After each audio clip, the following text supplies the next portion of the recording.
Alright, I lost video footage, but not to worry. This is a Russian newspaper. So why would Zippo have a Russian newspaper? Well, I have a Russian newspaper because Mike from Joliet, Illinois was kind enough to contact a relative that lived over 5,000 miles away to have him send me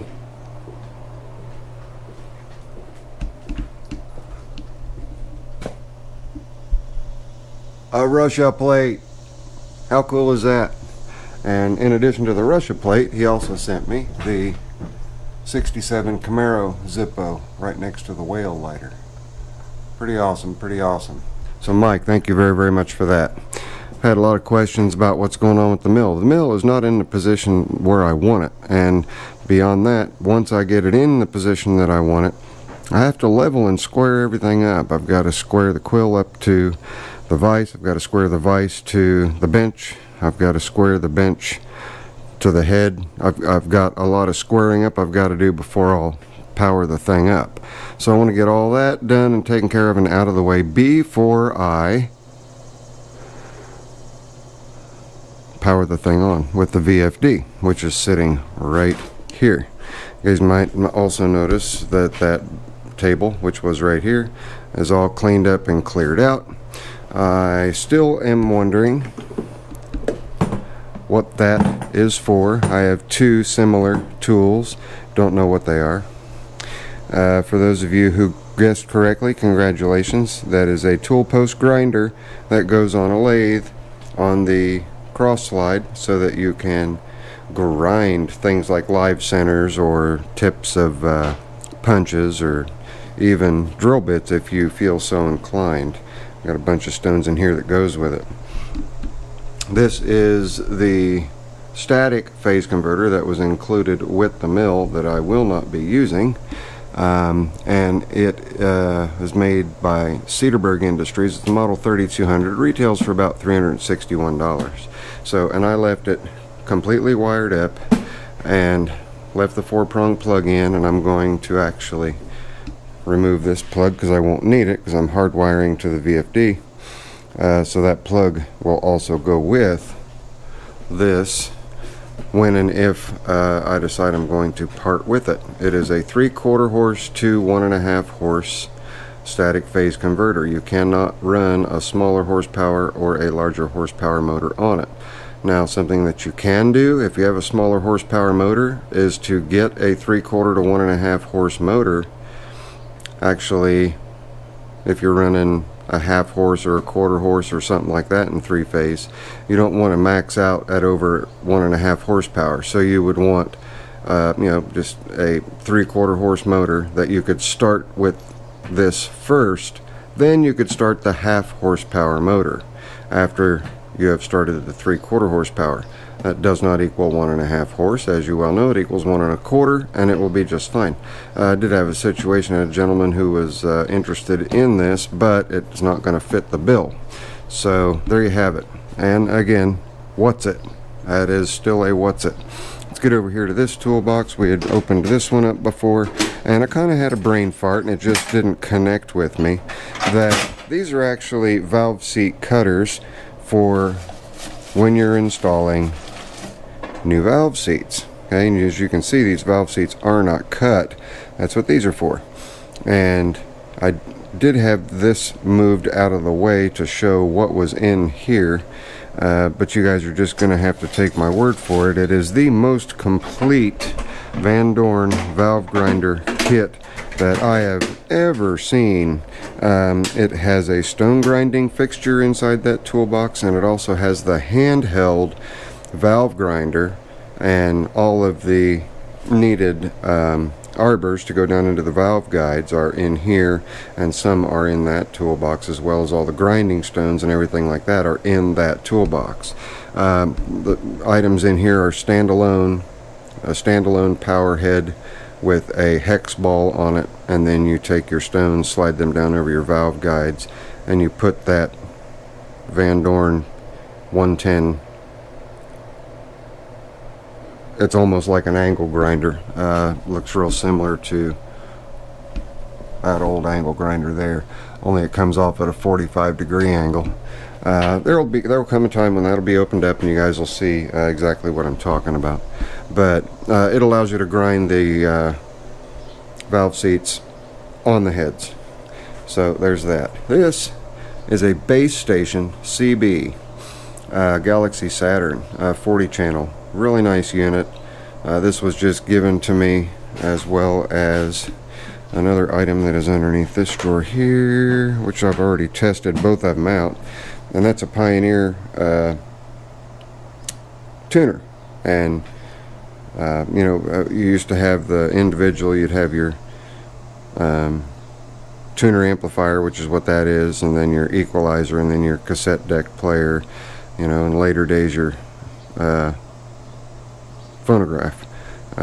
You could hook a CD player up to it as well, but that's also in working order. And I was going to use that here in the shop, but then I decided not to because I had no remote, and I like having a remote for that little guy over there. So what else is going on? Well, we came over here this morning to the shop to swap out all the plugs. So we've got all the plugs swapped out, and we're in good shape. And I'd like to show you guys the condition of 130,000 mile plugs here. So let's go in where we've got some more consistent light, and while we're doing that, I'll rotate these around so they're all facing pretty much the same position, so that we can look at the tips and diodes of these spark plugs. Roughly 130,000 miles. And so you guys can see, you know, the gaps are a little bit extreme, but all the color on all 6 is just fantastic. With the ethanol presence in fuel, this is what you want, and they all are doing really well. Number 6 had the most wear on it.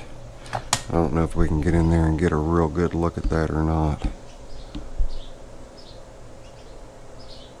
It might show up pretty good. We'll see. But that one had the most wear on it. But that's what 130,000 mile plugs look like. And this neat nifty little holder for the spark plugs came compliments of a lot of the hoard that I grabbed from Barb Turner's late husband's machine shop. And I'm going to need light over there. Obviously I'm going to need light. Well, I want a minimal light, a little one. So you guys may or may not remember this. The battery went bad in this very shortly after I got it. It was just a cheapie that I bought from the camera shop that I had mounted beside my GoPro.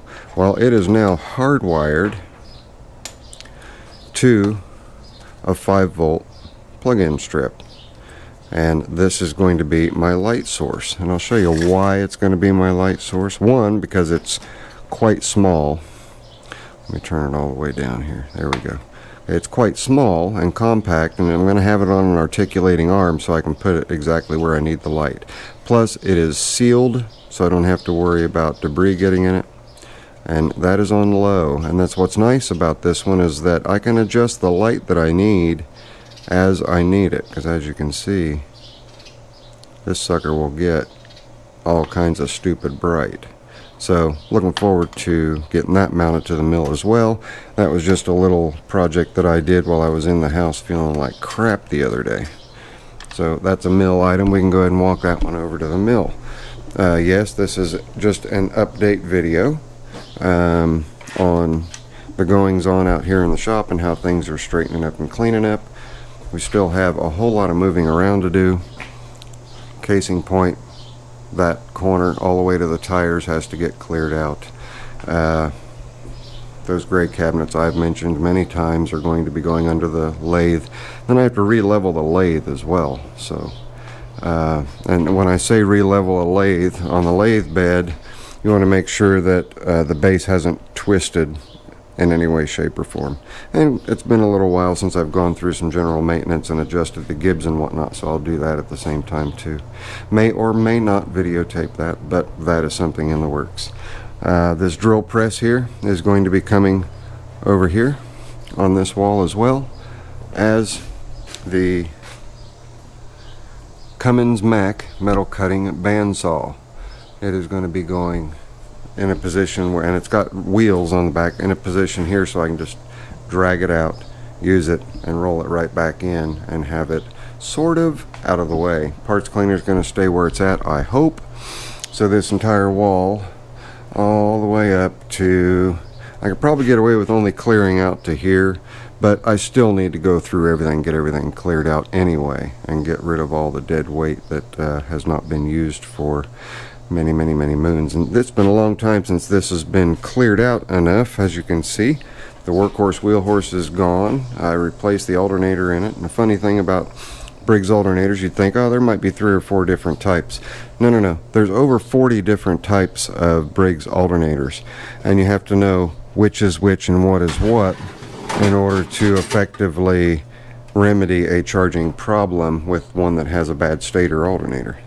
And you can see just a buku boatload of mufflers that, and I've not touched what's in these drawers for a very long time. Inner tubes, the inner tubes obviously are going to stay, but they will find a different home. And this is a power window, or a power convertible top out of a Chevy Cavalier.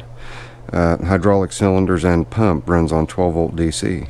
So that, I've had ideas in the past, I've just never grabbed it out to do anything with it because I stay way too busy. And down here we've got a few regulators, a few starter solenoids, a few more regulators that need to be gone through and tested. This is an old boat spotlight that I grabbed off of a boat at the junkyard, mainly for the bulb.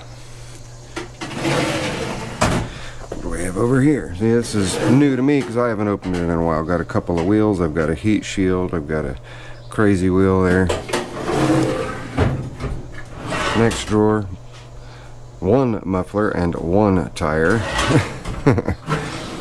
And we've got 2 more tires. These are, I think, 6-ply. Super rib. Oh, these are the 2-ply. I do have a 6-ply set. And, you know, some, just 1, obviously. Push mower wheel. A couple of guide wheels for the mower deck. And an air filter case. Just a bunch of weird stuff. And then more wheels and tires. These are probably the high ply. Let me see. What are they? Where is it at? Is it on there? Is it on theirs? And it's got it. These are 4-ply. Okay, I thought they were either 4 or 6. These are a Baird amount. And then we've got some more push mower wheels. They're all going to go away. I got 1 single lonely caster wheel sitting here. Do I have another one? I have another one. I have 2. But this is all going to get emptied out, and all of the tooling for the lathe is going to get put in those.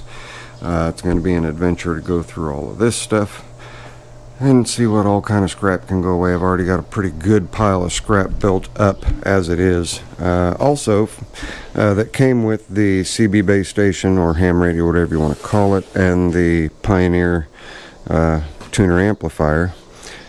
I got this, and it is a, I don't remember the exact name of this type of indicator, but a really nice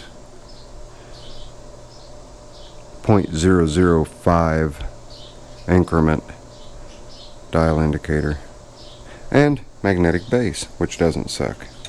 So, and this may come in handy when I go to zero everything out on the mill and on the lathe. So what else do we have? No, that's okay. Here's another what's it, and the only reason I grabbed it was because Bill made it, and I have no clue what it is. So we're gonna take a quick look at it here. Let me get that piece of hose off if I can. There we go. Take a look at this. What is this? What is it for? I thought maybe it was that he made it just as a plug aerator, but I mean, that's a whole lot of work.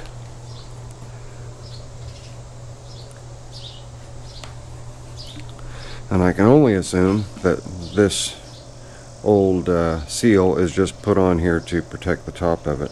But if anybody has an idea what that might have been used for, what Bill built that for, let me know.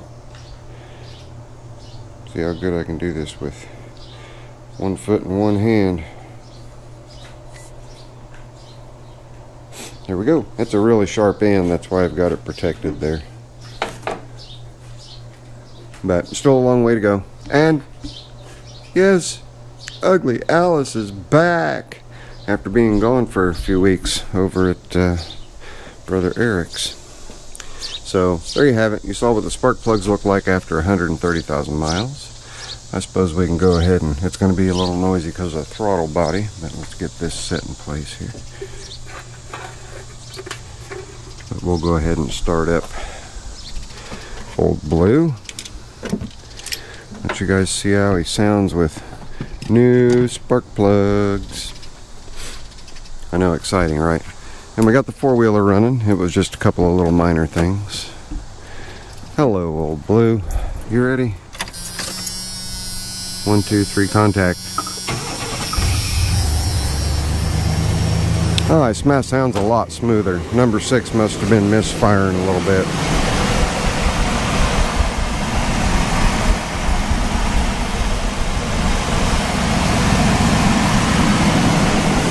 So it doesn't really matter how old or how beat up something is. If you take care of it, it will take care of you. This is the year for repairs with Old Blue. I've had to put a new starter and a new water pump in it. Last time I put anything in Old Blue or did anything to Old Blue was when I first got it, which was new brakes on all 4 corners, new tires on all 4 corners. I had some front end issues here a while back, and then I also put in 4 new shocks. Just nice, good old dependable truck. 257,000 miles? Is that right? Yeah, 257, 195. So, not too bad. Good for another 257,195 miles. So this is your friendly neighborhood Zippo. There is an update. I am still wondering what this is.